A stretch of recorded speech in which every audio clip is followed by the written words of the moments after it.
Wilson? Rest yourself, Audrey. You're still weak.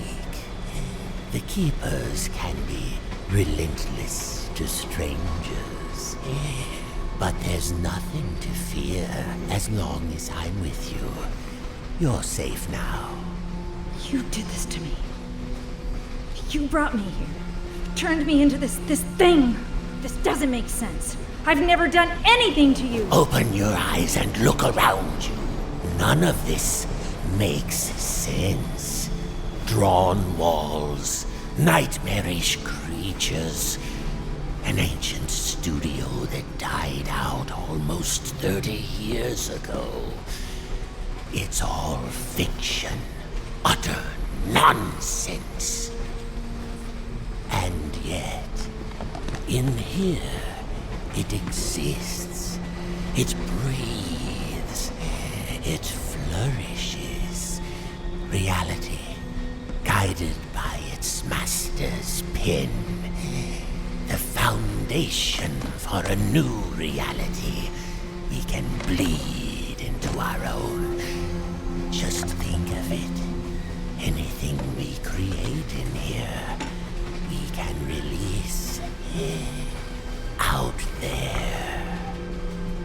But first, this world must be controlled, made safe.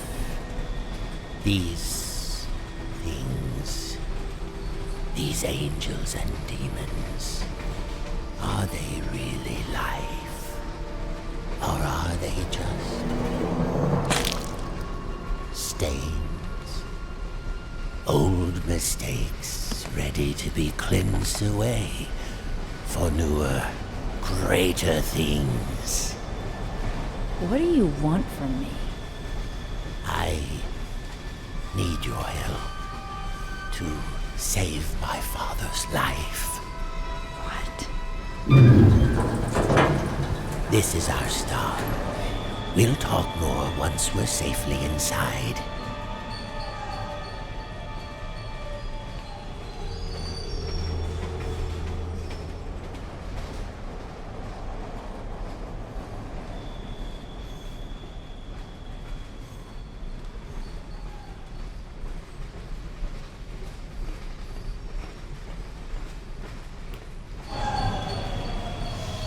Stay close.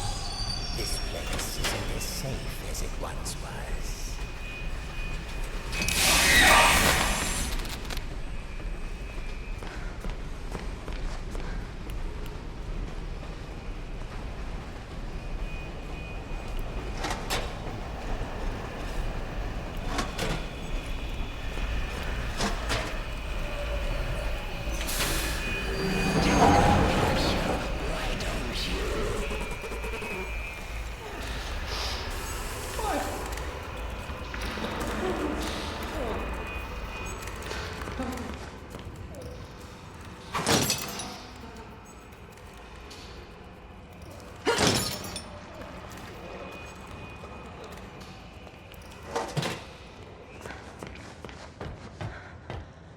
The demon's evil continues to spread. This world has begun to shudder.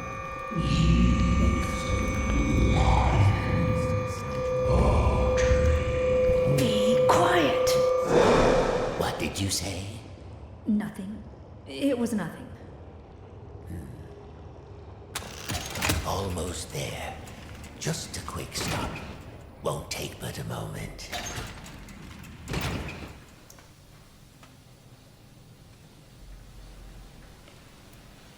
The subject will stand in the designated location.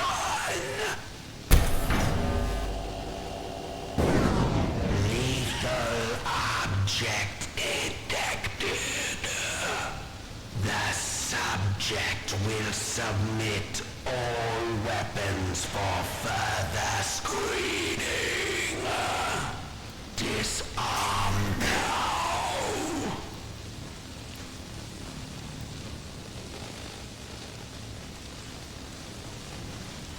Remain still for examination.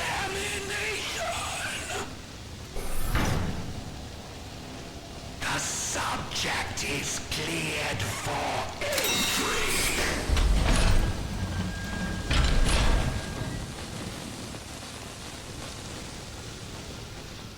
Welcome to the civilized world. How do you like my signal towers? They nullify the Ink Demon's powers so he cannot pass them.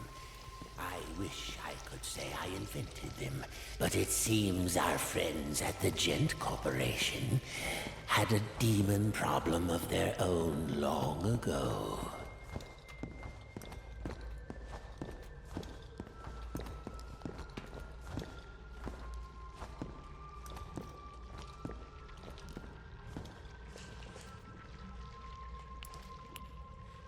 And now, my dear, if you'll excuse me, I have a lot to prepare. We'll talk later, I promise. Besides, you must be very tired. A quick rest will do you good. Betty will show you to your room. She's my housekeeper, among other things. You never actually killed the Ink Demon, did you? No, he's too powerful to destroy.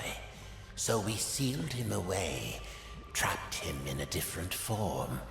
One that was smaller, harmless. Bendy. It was a fitting prison, although he seems to have found a way to free himself. But enough talk. We'll deal with that soon enough. There's some nice fresh blankets all laid out for you. You'll be dreaming in no time. Wait, Wilson? One more thing. If you needed my help, why didn't you just ask? Would you have believed me? Come along, and no more dawdling.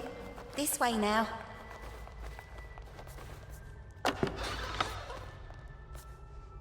Oh, you're here at last. It's so exciting, finally having you with us. Now, to give you some bearings, we're currently standing in the south wing. Wilson's laboratory is downstairs, and then there's the north wing.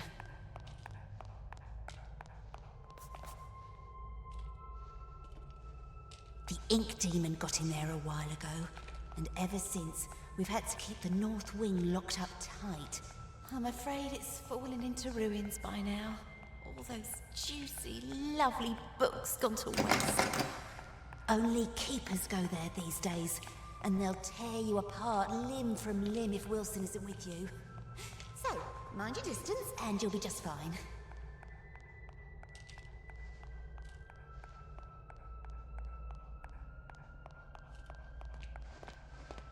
It's not very often I have guests to look after, especially one I can actually talk to. Almost everyone here either can't speak or they're completely mad.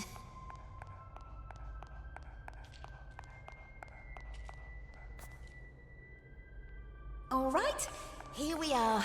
Best room in the house. You should see where I sleep. Ugh. But this room, oh, just perfect. I saw to every detail. Bed is clean. The bathroom is on the left. Sorry about the stains. I did try my best to get them out.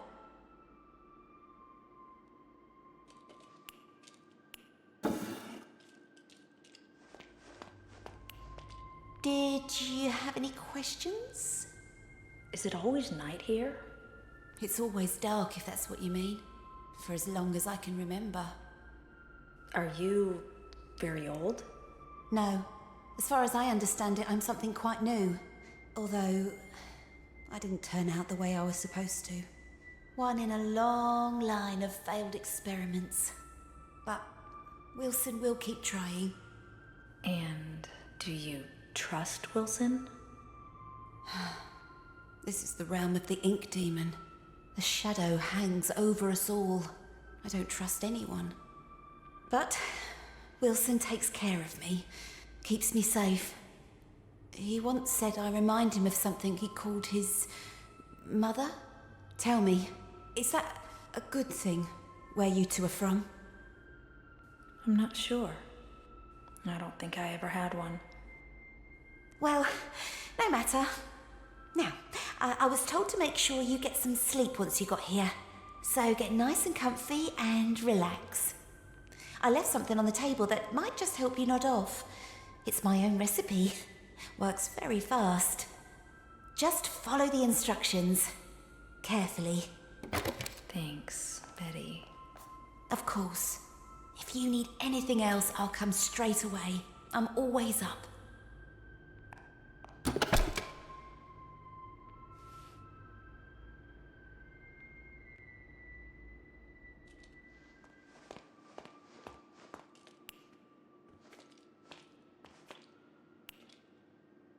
Gilson. What's a Gilson?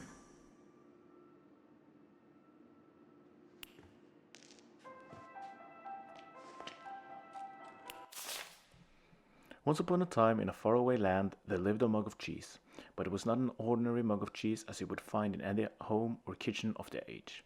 No, this mug of cheese was the distant descendant of one of the three grand Flagon kings, the same kings who had charged on horsebacks to defend their capital city during the unforgettable conquests of the previous century. To which of these Flagon kings he hailed from, the mug was unsure, but still, there was honor and courage in his heart. His family line heralded of deeds long past that had forever changed the course of Stoop's history. Did he have a name? Of course, all mugs of cheese have names. This is common knowledge, just as every fruit bat is really named Stanley. The mug of cheese was named Richter the Cracked. What a name, I can hear you say. Cracked indeed. This mug of cheese bears no damage that I can see. Fall silent, you small-minded bass, for therein lies our intriguing story. Let's begin at the beginning. It was a hot winter day in the forest. One of those days where everything is dull brown. The lake was still, the birds had shut up, and the trees were but sticks in the overcast sky, save for a lone pine that skimmed through the clouds above like a painter's brush. It was on this day that Mr. Darble Mouse was in a hurry.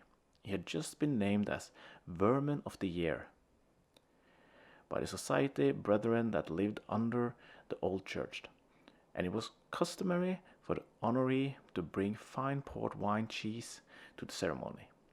There were only hours to locate some of the precious cuisine. Fortunately, Mr. Darble Mouse knew exactly where to find it, the dark cellar below the governor's castle.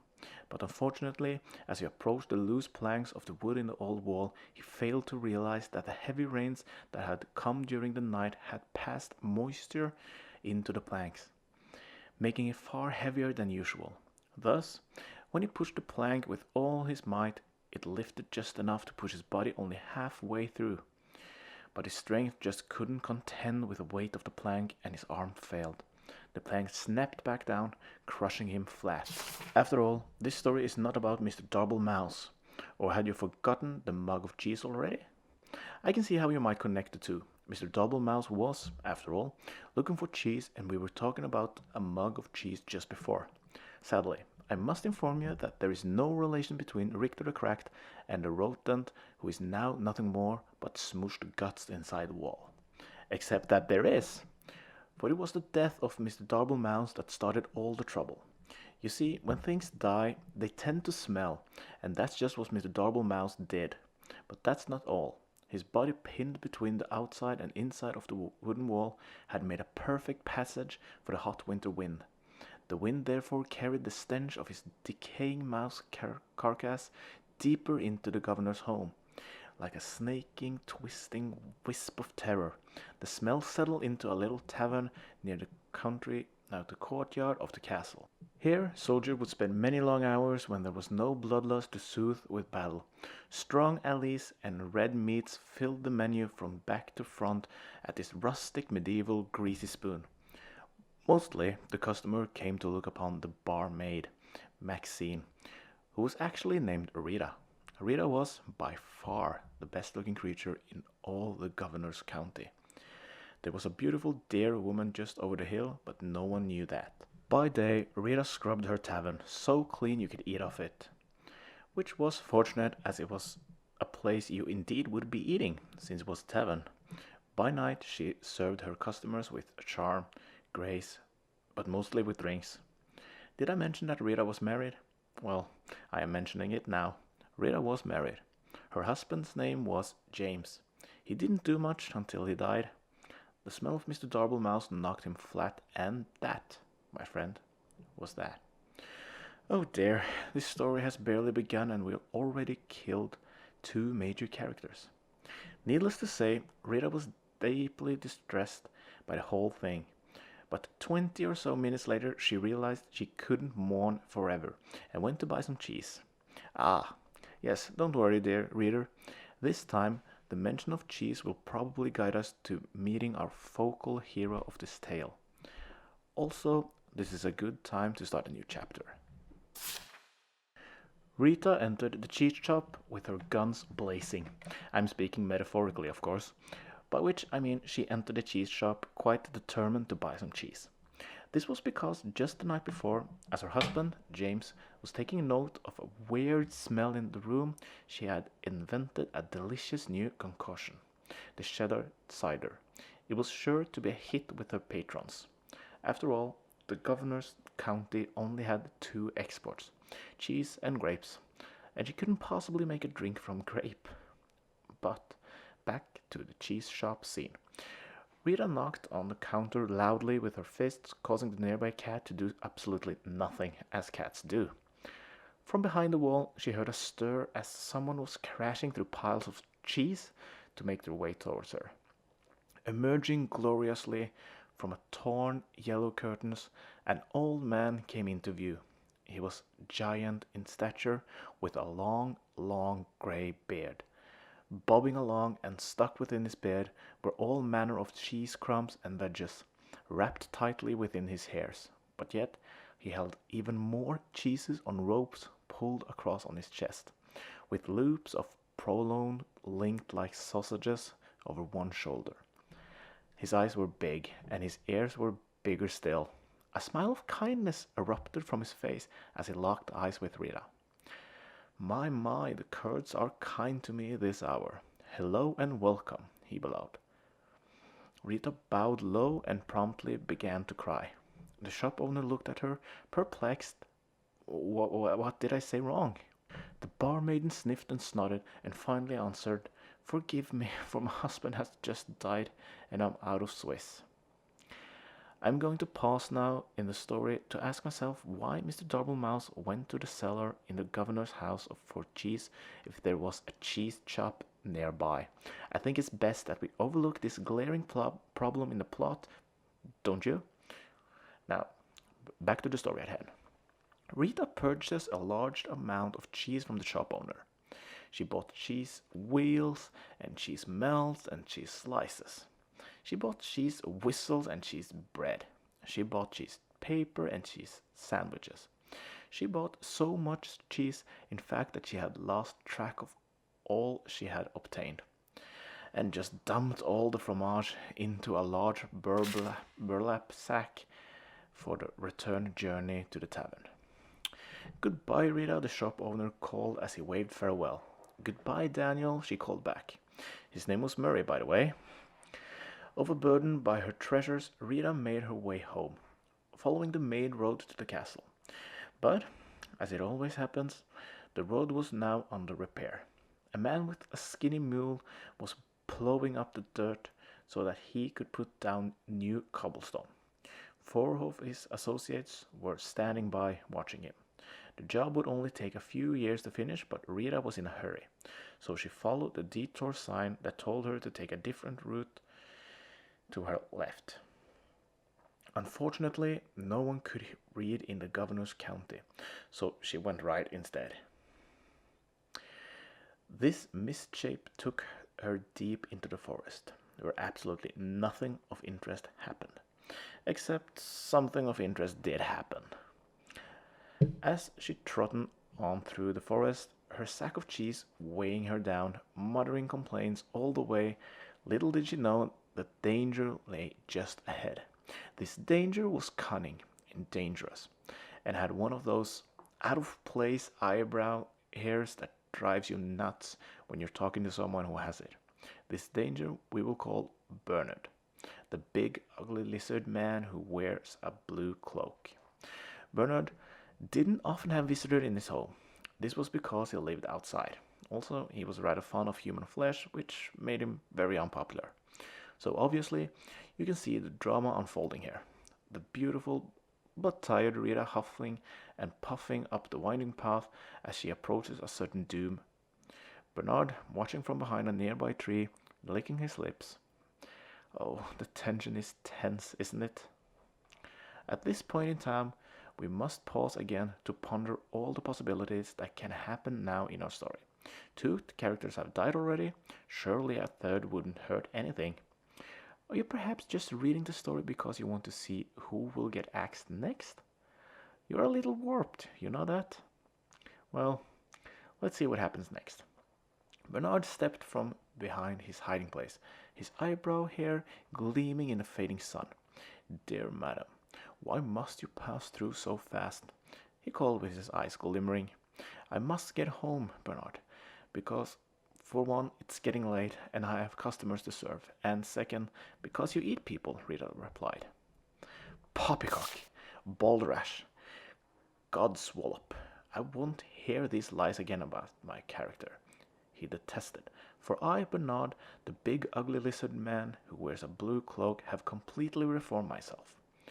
Rita squinted suspiciously at him. You have? Bernard put a hand to his heart. I have. I no longer prowl or pounce. I won't attack or bounce. I will not kill or maim or tear. I won't crush or even bite you anywhere. I promise I won't devour anymore. My gosh, you've become a bore. If you aren't going to be dangerous in this story, then I've come all this way with 100 pounds of cheese for nothing, Rita grumbled. She boosted her sack forward up her shoulder and turned with an angry grunt. Bernard waved after her in panic. Wait, it's all a ruse. I intended to eat you, dear woman. I swear it, he cried. It's all a trick, you see, a new angle. I worked on it on some guys yesterday. Oh, please stay. Rita sighed, her strength just about gone from the long adventure she had taken since she left home that morning. She turned back to face Bernard. All right, she said. But your part in the story better lead to an unexpected turn of events. Oh, it will, Bernard clapped and waggled his clawed finger to motion her to draw nearer. Just wait until the next chapter. All looked quite dire for Rita. Bernard had her within his grasp. Surely it wouldn't just be mere moments before his jaws collapsed upon her head. Oh, what a horrible end for Rita. Needless to say, I am worried about her. But, as luck would have it, miles and miles away, 20 years earlier, something amazing happened. 2 mugs of cheese, a Gouda and a mozzarella, welcomed their first son into the world. I don't think I need to tell you his name. It was Dave. No one liked Dave. After that, their second son came forth, Richter the Cracked, just called Richter at that time. Richter spent his early life stealing cowbells and putting them on skunks. This way, people always knew when danger was nearby. Needless to say, Richter was one smart mug of cheese. But all could not remain perfect forever, and suddenly the great skunk famine began. Richter found his world in array and he sought a new purpose. Fortunately, there was an opening in the governor's county for an adventurer at the time, and since he was a descendant of the 3 Grand Flagon Kings, he was boosted to the head of the line. Because, as we are all quite aware, even in olden times, it's not what you know, it's who you know. Thus, the adventure of Richter began. He braved deep dungeons. He slayed the great beasts. He climbed the highest mountain peaks. He sailed around the world despite the fact that he didn't own a boat. Richter was truly the stuff of legend. But did I mention the curse? Yes, fair readers, there is a curse. A fiendish and a terrible curse. One morning, while Richter was in the governor's county, he came upon a witch named Witched. This witch had just pulled a pound cake from her oven, where she then proceeded to start ingesting it, right there on the front walk of her home. At once Richter knew this creature was pure evil. Eating a cake this early in the morning? And without ice cream? This was truly a fiend that needed to be vanquished.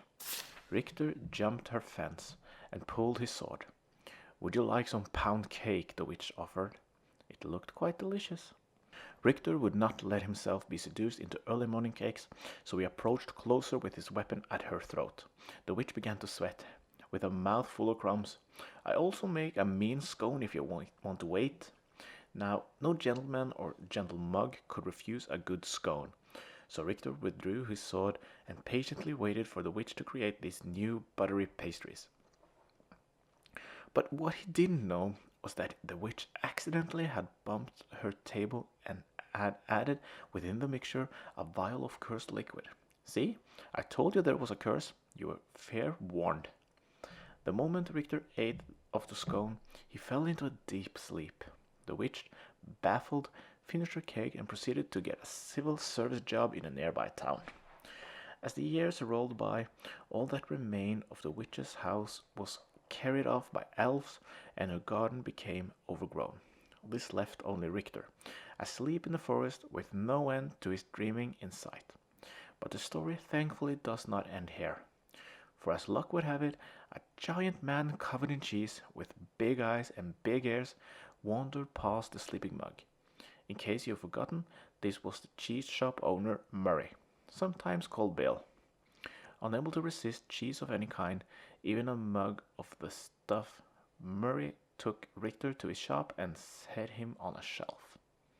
Here Richter sat for many years until this very fateful day. You see, in Rita's haste to gather all of the cheese she had purchased, she had swept a few things that did not belong to her in the sack as well.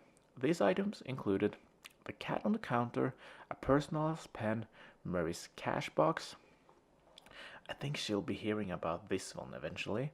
And last but not least, Richter himself, still deeply asleep. So now that our two stories have come together, let's discover what happens next to Rita and Richter in the climax chapter. It was the same hot winter day in the forest, and Mrs. Darble Mouse was finally starting to get concerned. Just down the road, Rita was being drawn towards an almost certainly bloody and horrific end to her life. Bernard was just moments from taking her within his lizard jaws, and mere hours from trimming her eyebrows. Rita stood her ground. She was no damsel in distress, but simply a person who was pretty darn tired by this point. She pulled the burlap sack of cheese from her body and swung it hard with every last bit of strength she had left in her.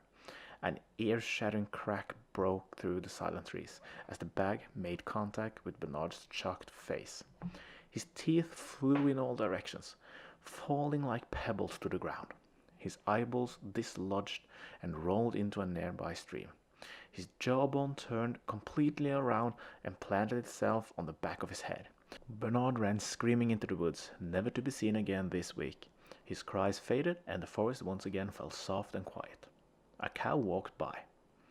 Rita, still standing with her sack outstretched in her arms, stood wide-eyed at what had just happened. Surely no cheese in her bag was hard enough for that kind of impact.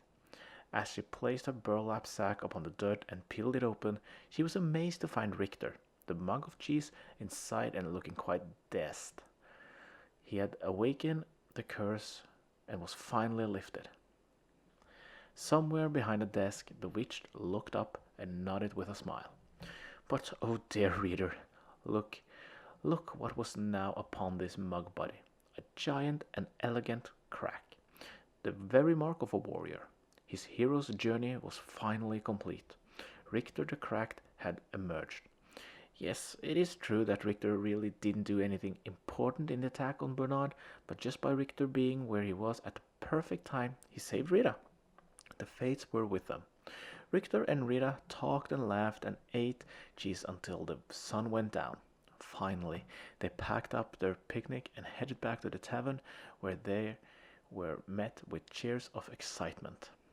This is mostly because the guys had found out that Rita was now single.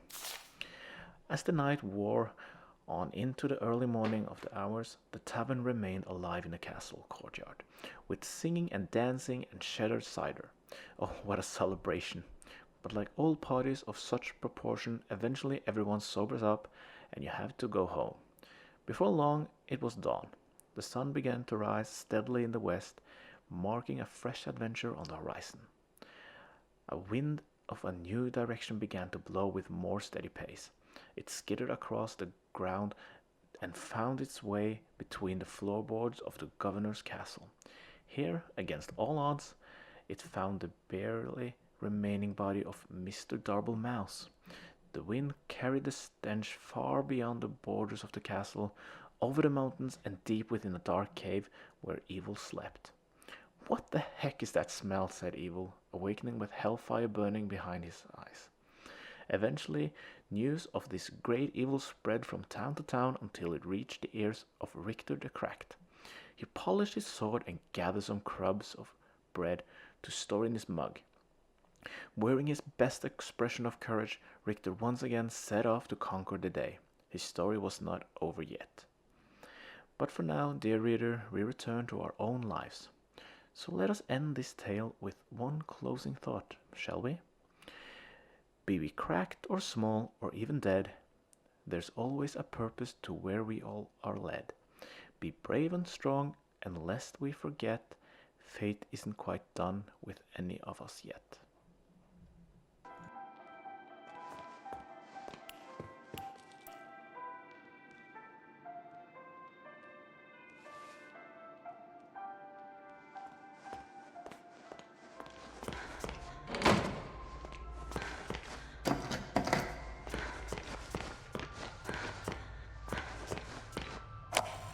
The machine speaks to me, revealing its many possibilities.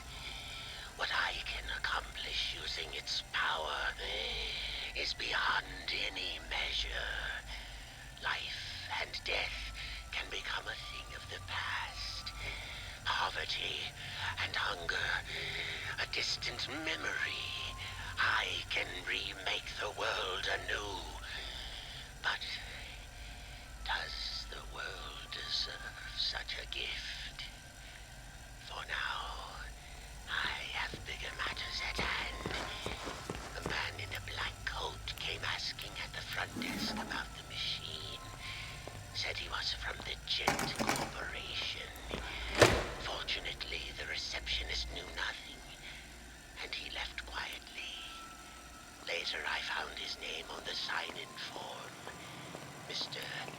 Alan Gray.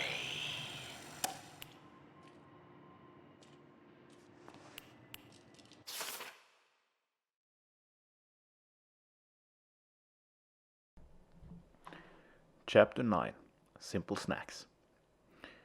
If you're in a hurry, like I always am, you don't have time to put together complex or large meals. Fortunately, we have some scrumptious and simple recipes that satisfy and take no time at all to prepare. People will ask you how you made them so fast, and you can just sit back and smile. Saucy Cheese Buddies recipe. Take a loaf of leftover Italian bread and slice it into 4-inch strips. Lightly butter your bread strips on one side only and lay them face down on a baking sheet. Toast it in your oven for 2 to 6 minutes at 400 degrees or just until they begin to brown. Sprinkle a thick layer of mozzarella cheese over the strips and leave them in the oven for just a minute or two to melt the cheese. Remove and serve with your favorite marinara sauce and spice things up with a little ranch dressing. Quick, easy, and super tasty. Well, that didn't tell me anything. The yellow perch. If you find yourself looking for hard-fighting fish that won't rip your hands, you should look no further than the yellow perch. This freshwater fish is always quick to bite anything they can get their jaws on. The best way to catch one is work your bait towards the bottom of the water and guide your line back up. You don't need much seasoning when it comes time to cook it either. The flavor of the yellow perch is built right in. Good eating. The Gilson fish. This is one strange little fish that is pretty hard to come by. The Gilson is not known to be easy to catch and will ignore most bait.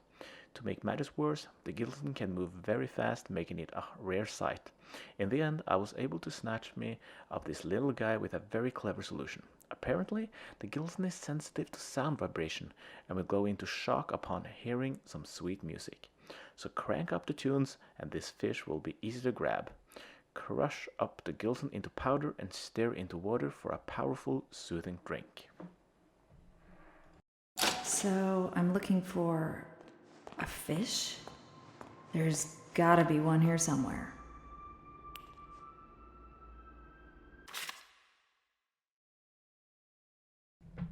Spatial displacement of unknown elements. Let us imagine a long wire stretching between 2 points in known time. We will call this length of time the euphonic base. From here we can dispel all needs of societal normalcy and all typically understood junction of the world as we know as the present. Once the euphonic base is achieved, it creates a shared understanding that there must be space around the wire that is not the wire itself.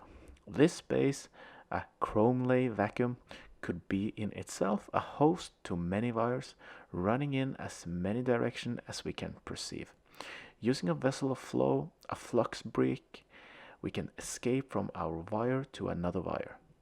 This allows us to not just reveal these alternate timescapes, but command them with a large understanding of their existence.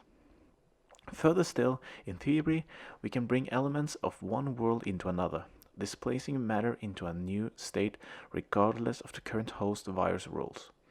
The reality and function of the element became a new euphonic base.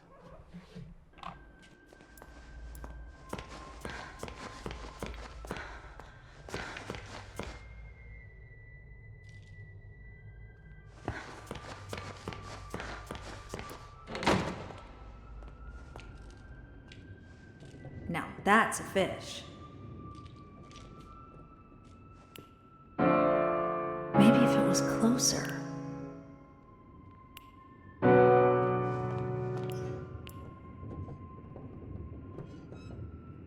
He's too fast.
That did it.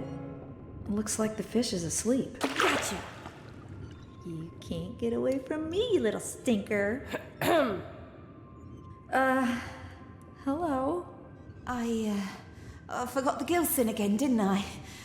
And there's some already ground up in the kitchen too. I'll bring it up to your room straight away, shall I? Oh, and maybe you could put Harold back in his tank. He does so hate the dry air.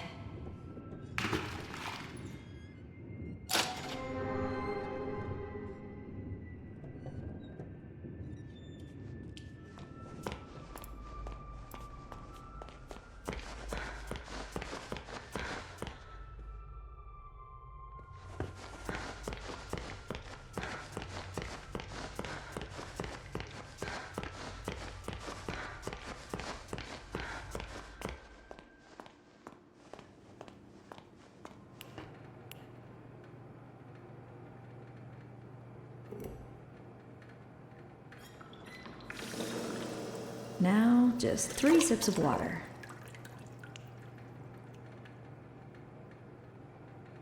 One.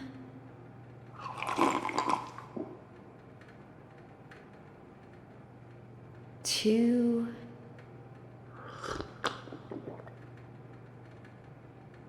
3.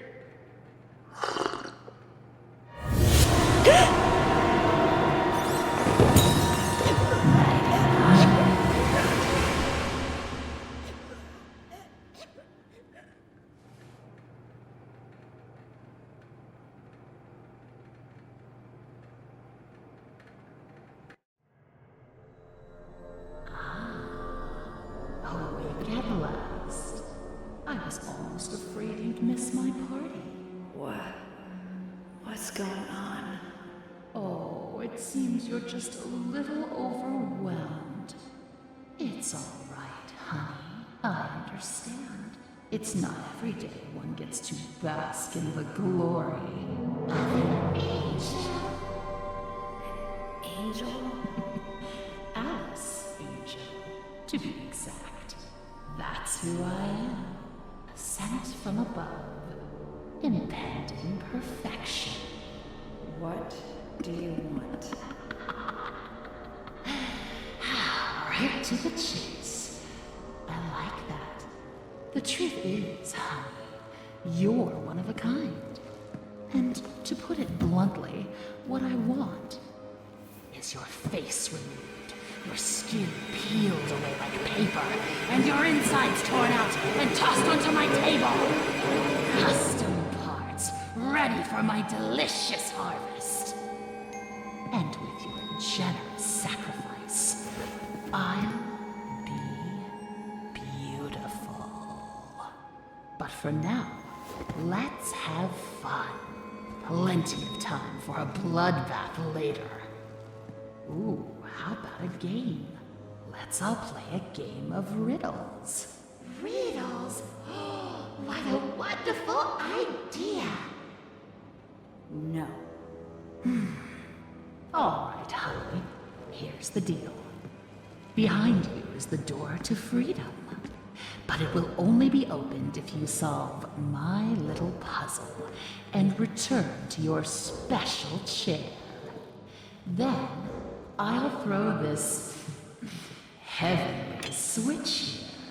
If you get the puzzle right, you walk away. Get it wrong, you fry. Let's begin.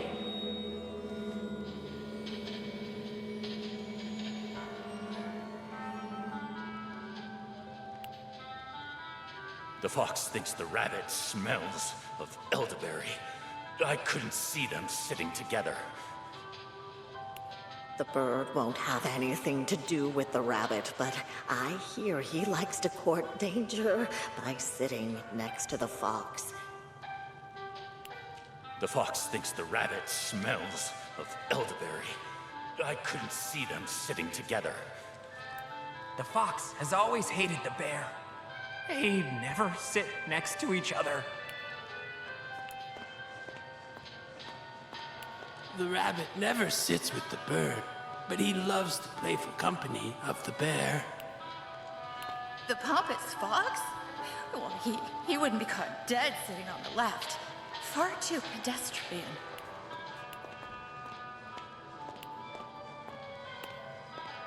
My friend the bear always sits next to the bird. After all, they went to school together.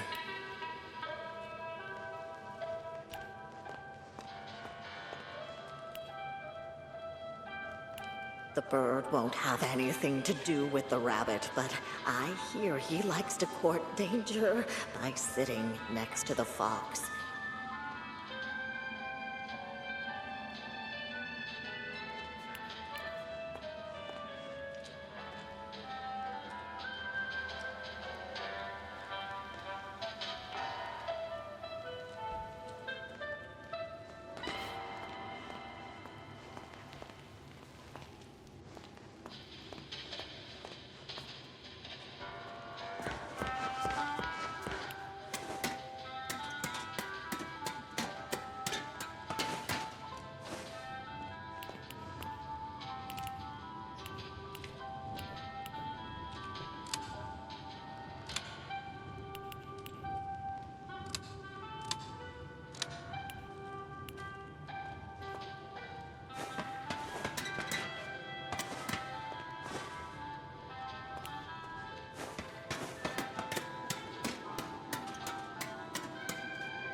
My friend the bear always sits next to the bird. After all, they went to school together. The fox has always hated the bear. They never sit next to each other. The pompous fox? Well, he wouldn't be caught dead sitting on the left. Far too pedestrian.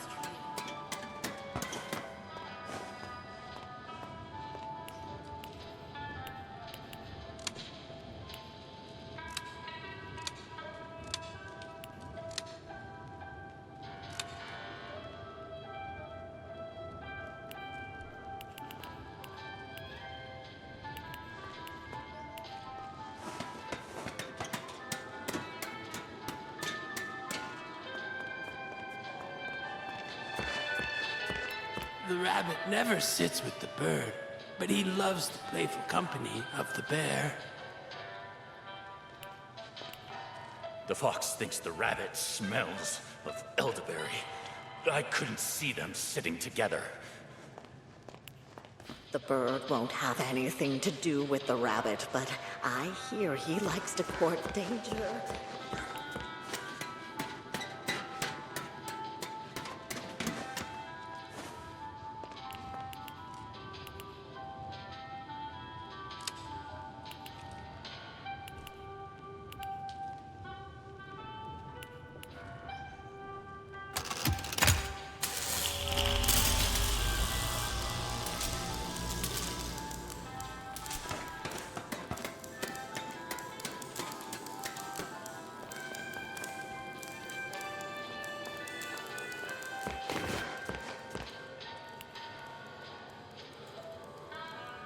Hold on tight, honey.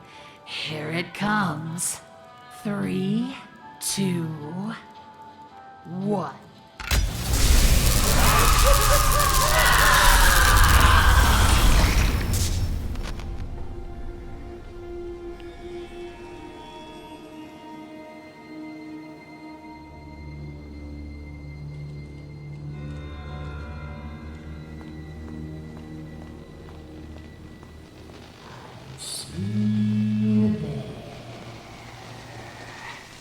Nobody likes a party pooper.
Stop hiding!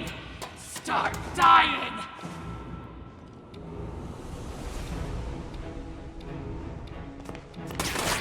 Lovely eyes in it! Where is it? Go! Ah, there you are! I don't wanna go!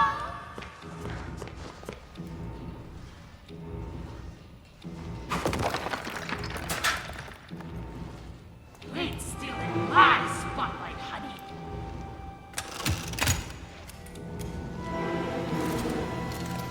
Just be beautiful. Help me be beautiful.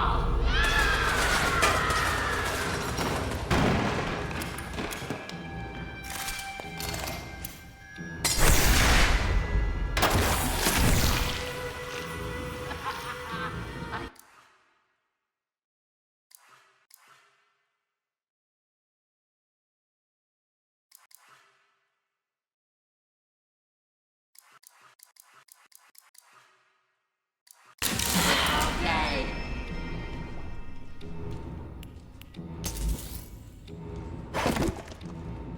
I know you're out there.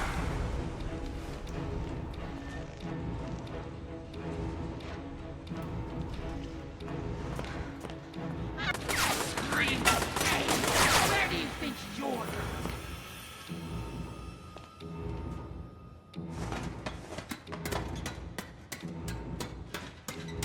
You ain't stealing my spotlight, honey.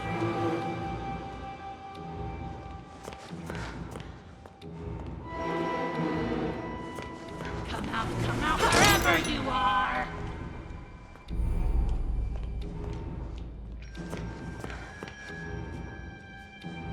Are you hiding from me? Gotcha! Where did you go?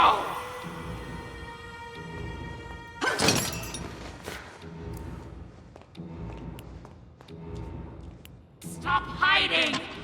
Start dying!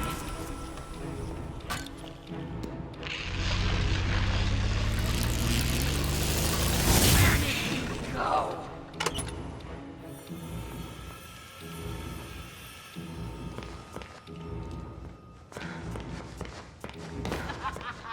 I can do this all day.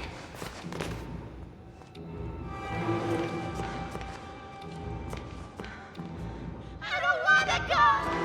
You freak of ink demon! Where do you think you're going?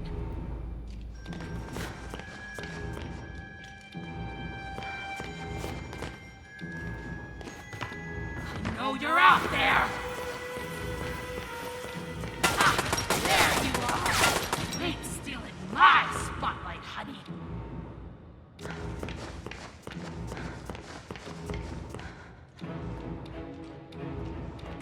Come out, wherever you are!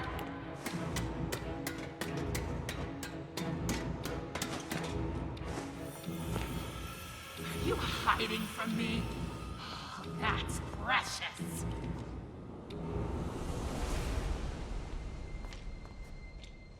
Stop hiding!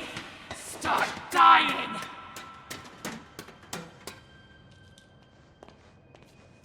Help me be beautiful! Where did you go? Die!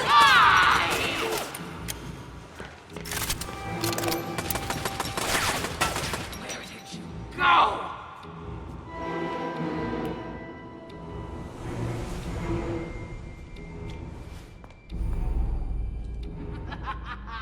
I can do this all day. Lovely eyes in it. Where do you think you're? Give me your inside.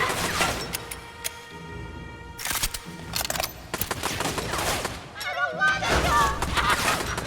That's it. I know you're out there.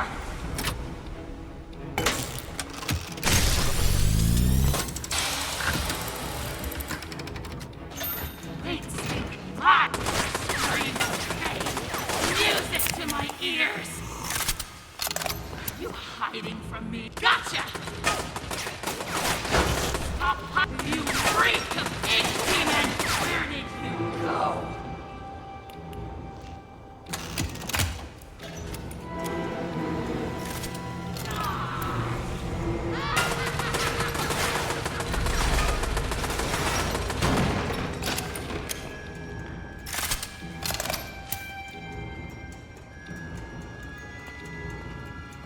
Stop hiding! Start die! Where did you go?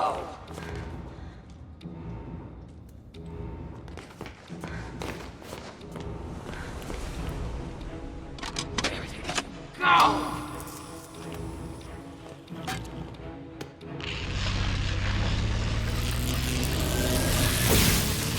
Are you hiding from me? Oh, that's precious.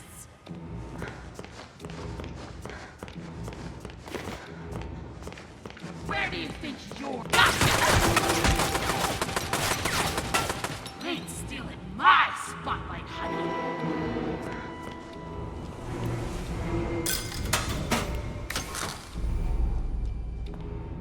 Come out wherever you are.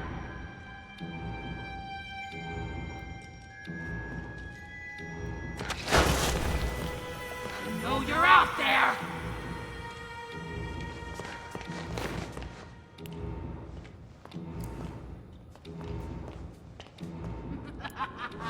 I can do this all day.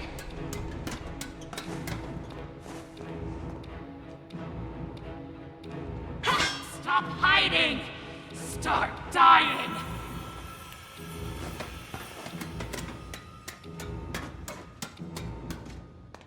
Where did you go?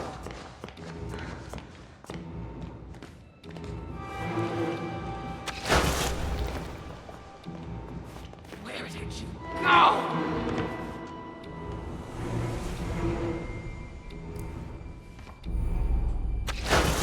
Screams of pain, music to my ears. I don't wanna go.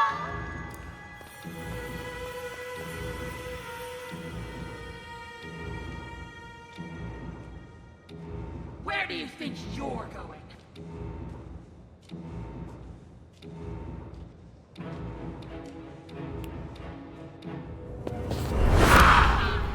How dare you touch me?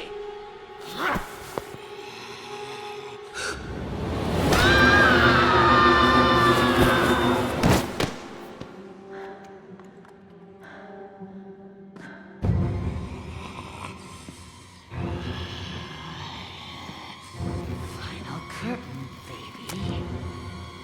Let's blow them away.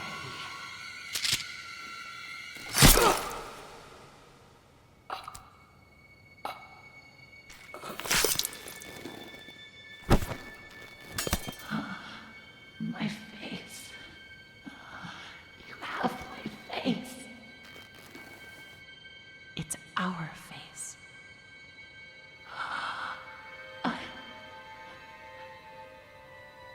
Beautiful.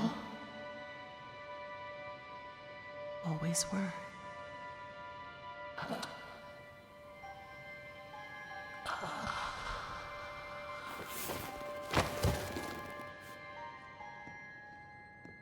Why does this feel so familiar? Are you all right, Audrey? Alice, I cannot begin to tell you how good it is to see you. And this must be your wolf. Audrey, meet Tom. He's my protector. My friend. You both got here just in time. Now I understand why you don't like being called Alice. The machine creates many of the same forms. At least on the outside. On the inside, we're all pretty different. Well, from now on, I'm gonna call you something other than Alice. It just doesn't suit you. Oh? What do you have in mind? How about Allison? It's not bad. Okay, I'll try it out. But only if you can tell me what in heaven's name you're doing in Wilson's retreat. Wilson, I almost forgot. I have to get back right away. Are you crazy? Wilson's our enemy. Do you even know him? Have you ever talked to him? I've seen what he's done. That's good enough for me. Look, it sounds like he has a plan to kill the ink demon. For good. And I think he can help us all. I just need to go back and hear him out. Well, if it's true, you'll both need as much help as you can get. The ink demon won't go down without a fight. Tom and I will gather some of our friends. anyone who's left. Good luck, Audrey. You too, Allison. Mind if I take this?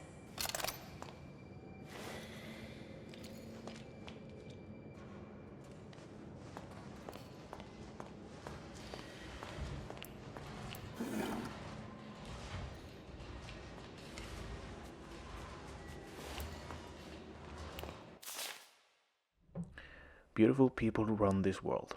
If you can have brains or talent, you may just sneak through the gates. But with a pretty face, every door opens. The crowd bows to you. They ask your name, they want you to attend. They ask you to speak. A silky voice with gorgeous lips is everyone's weak spot. I was reborn with my perfection stolen from me. To get it back, I'll rip this rotten world apart. Angels are beautiful. Angels are beautiful.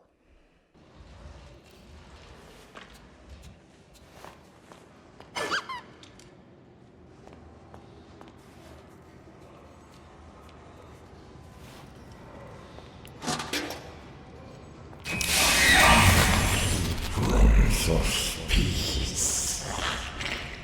Must they bring us only more pain?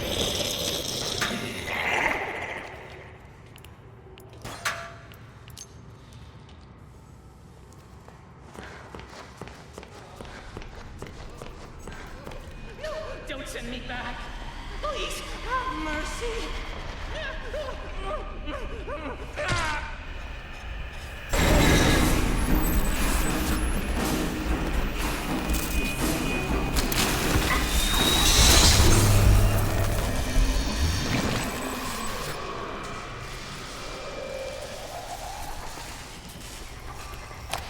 It's been years and my face is still a mystery to my co-workers.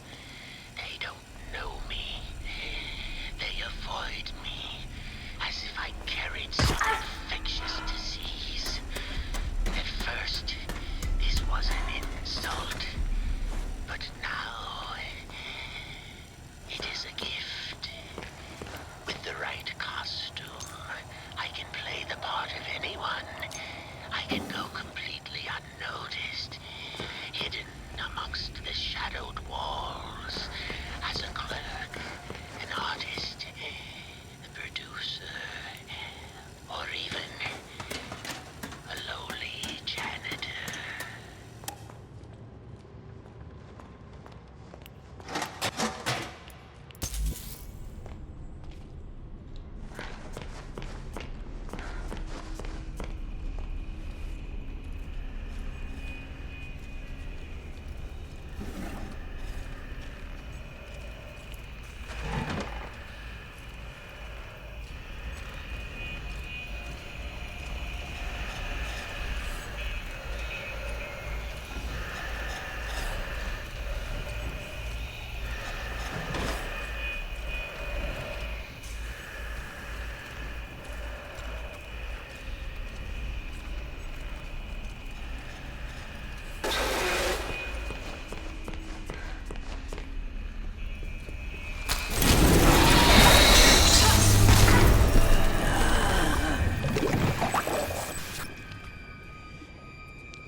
This music box could make a good distraction if I can fix it.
And that's all the pieces for the music box.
Now I just need to find a good place to put it.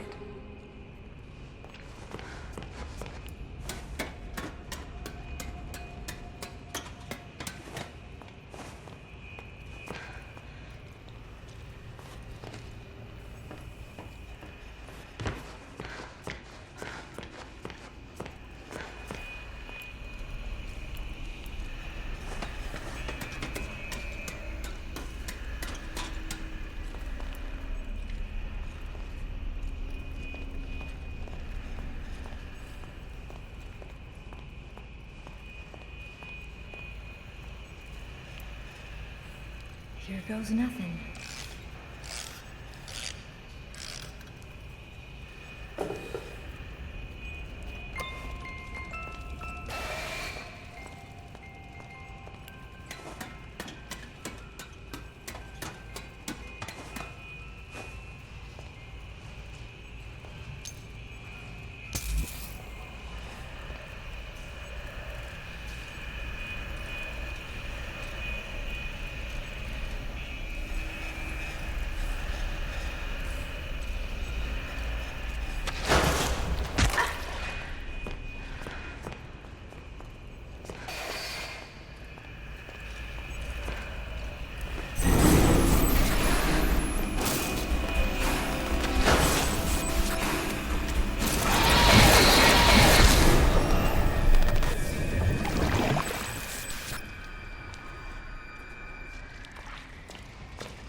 There you are, thank goodness. Wilson's waiting for you downstairs in the laboratory when you're ready. But first, can I get your help with something? Normally, I wouldn't ask this of a guest, but with all that's happening, I can't sneak out and get things like I usually do.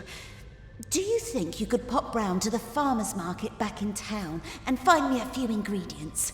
We're running quite low in the kitchen, and I was hoping we could all celebrate tonight with a lovely supper. Won't take but a moment if you go by train. Up to you. No pressure.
You're a miracle worker. Oh, truly.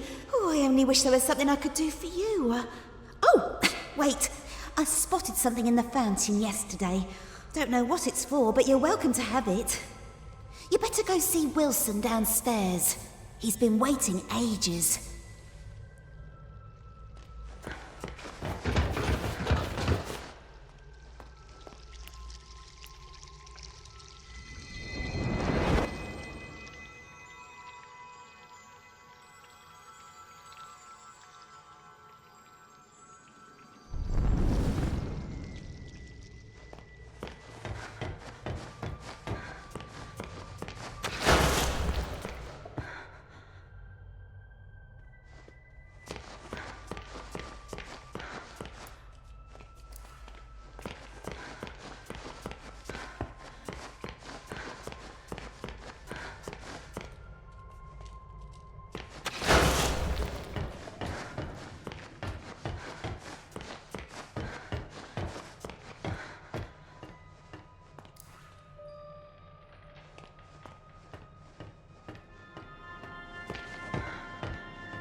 Thank you for coming all this way.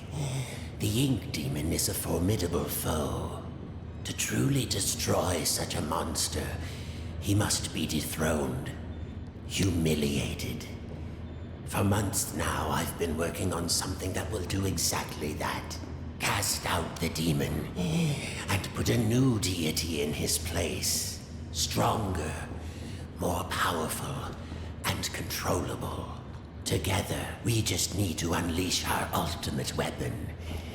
Come, let me show you my creation. Isn't he beautiful? Simple but elegant. A treasure. Powerful beyond anyone. The Ink Demon will fall, and we can have peace at last. It could work, but it sounds risky. How will we control him? We don't want to repeat Joey's mistake. No, we don't. All the factors must be perfect. The right design, the right science, and the right soul. What? At last your purpose is revealed, Audrey. This is why you're here. With your soul inside him, my creation will live forever. Stay away from me. You're insane. Come now, Audrey. Part of you knew this was your path. Leave yourself behind and ascend. I thought you said we needed to save your father. I thought you had a plan to send me home, to make everything right. I lied. My father is beyond hope. Perhaps you know him. Nathan Arch, owner of Archgate, industrial genius, business tycoon. For years I've lived in his reaching shadow. He always had time for the grand creatives of the world, the doers, as he called them. He knew only the best, the biggest thinkers. How could his lowly son ever hope to compete with that? But now, thanks to you, I can. No need to struggle. My signal prevents you from using those devilish powers of yours. And more importantly, keeps the ink demon from getting in. It's time to die, Audrey, and live again as a god.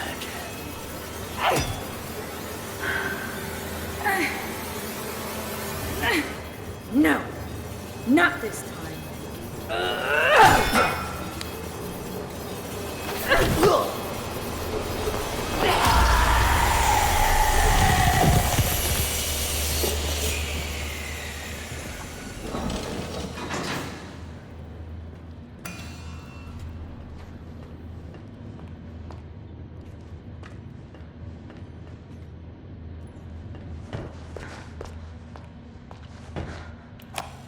I decided to go for a walk this morning.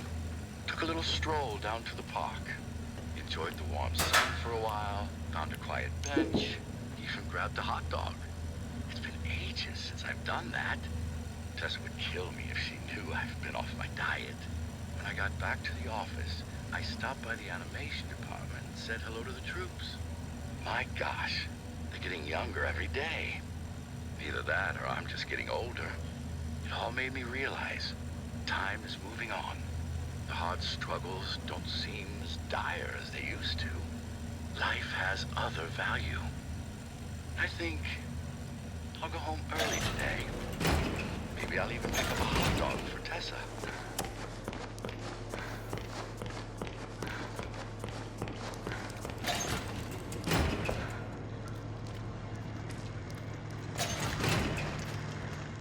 You were birthed from the darkest shadows. Or it's time to ask the question.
happening to me?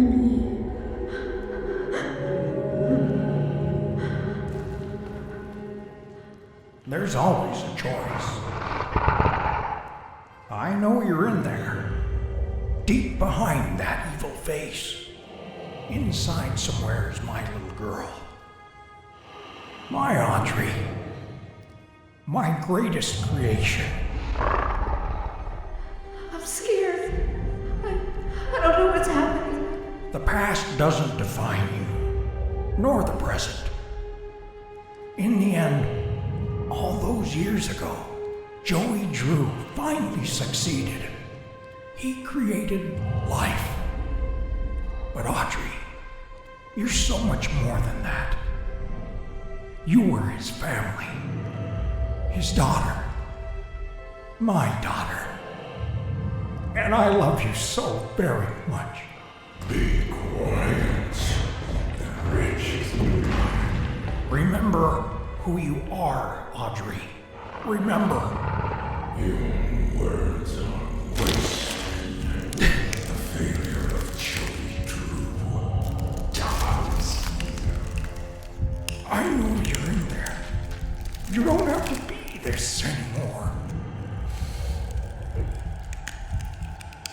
It's never too late. Just a pencil and a dream isn't enough. You have to have heart.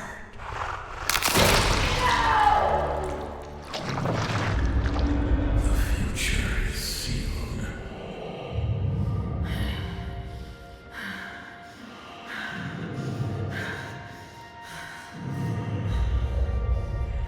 What do you think you're doing?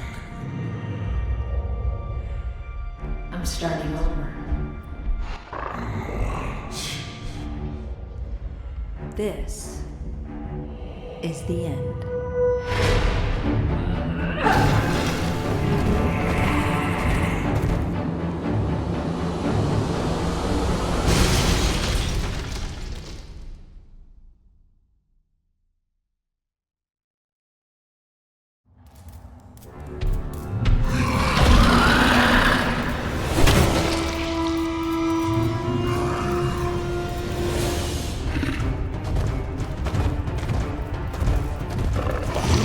Just a pawn. What makes you think you can define me? Lies, domain, destroy,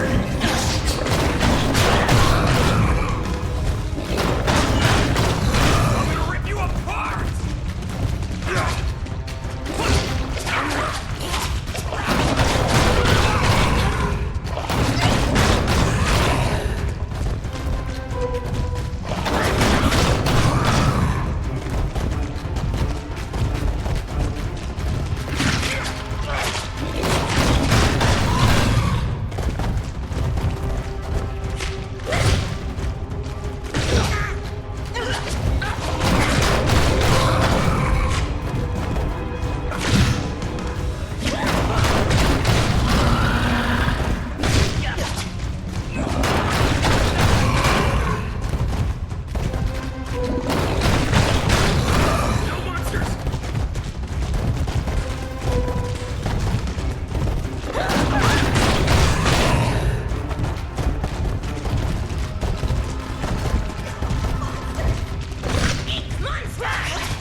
Allison! Audrey, is that you in there? Come on, keep moving. We'll get you through. Tom, make us some trouble.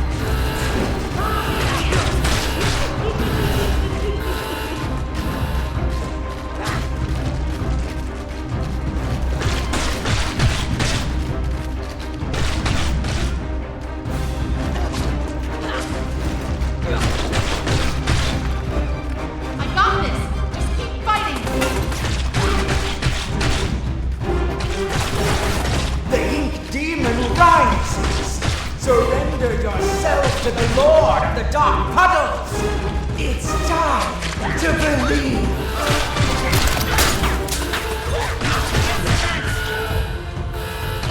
It's open!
Now what? Need some help? Henry, you came! Some battles are worth fighting for, even 1,000,000 times. Come on, I found a projector up ahead. Run for it. This man is mad, and the cycle will continue. Well then, we'll just have to do better next time.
My father once told me that just because we're born of darkness doesn't mean we belong to it. We're always free to choose. And here, at the very beginning, there's a choice to make. My father's cartoon world was now mine, to rule, to watch over, and to protect. I can make the cycle more bearable for my friends inside. But as for me, I'm the first of my kind. Born of ink, but living in flesh. Joey's world is escaping into ours. So, what's next? Who can really say?